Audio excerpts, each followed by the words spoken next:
नमस्कार दोस्तों, कैसे हो आप सब। आशा करती हूँ आप लोग ठीक होंगे। तो आज सुनाएंगे आप सभी को नाच गीत है, कहारवा नाच गीत। सुनिएगा और बताइएगा कैसा लगा। बहुत ही प्यारा नाच गीत है। ये है बड़े दुख की, मतलब पत्नी का दुख है ये। तो सुनिएगा, आखिरी तक सुनना। बहुत ही प्यारा गीत है। तो अक्सर करके सभी के साथ ऐसा होता है, तो आखिरी तक सुनना। आप सबके समझ में आ जाएगा कि इसमें क्या बात है। एक पत्नी का दर्द है, सबके ऊपर बीतता है। तो चलिए सुनाते हैं ये प्यारा सा गीत।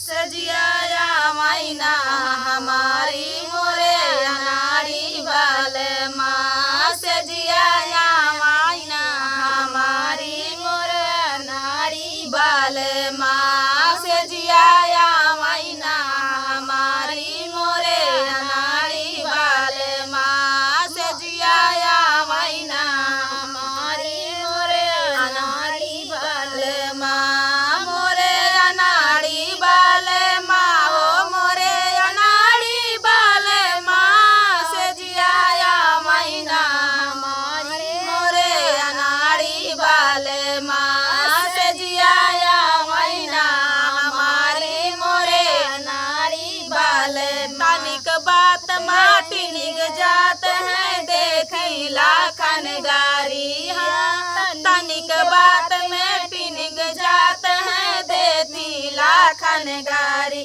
कहे सुने जब वो करी है, जाए सुते गोड़वारी, बैठे रतिया भर निहारी मोरे अनाड़ी वाले माँ, बैठे रतिया भर निहारी मोरे अनाड़ी वाले माँ, सजिया मैना हमारी मोरे अनाड़ी वाले माँ, सजिया मैना हमारी मोरे अनाड़ी वाले माँ। बातचीत कुछ ना जानई दिलदारी है, बातचीत कुछ ना जानई दिलदारी। माई बाप के फोनवा भई के देखी आखन गारी, नाही जानई दुनियादारी मोरे अनाड़ी वाले माँ, नाही जानई दुनियादारी मोरे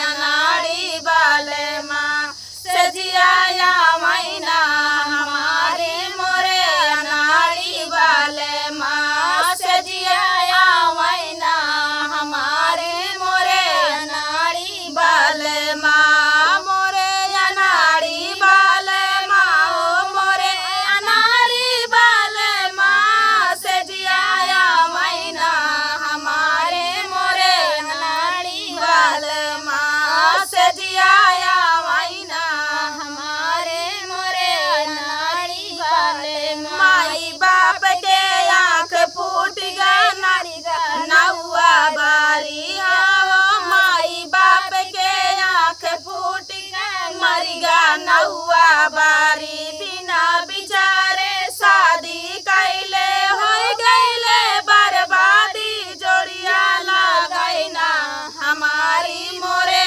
अनाड़ी वाले माँ, जोड़िया लगई ना हमारी मोरे अनाड़ी वाले माँ, सजिया मैना हमारे मोरे अनाड़ी वाले माँ, सजिया मैना हमारे मोरे अनाड़ी वाले माँ, मोरे अनाड़ी वाले माँ, हो मोरे अनाड़ी वाले माँ, सजिया मैना हमारे मोरे अनाड़ी वाले माँ, सजिया मैना हमारे मोरे अनाड़ी वाले माँ।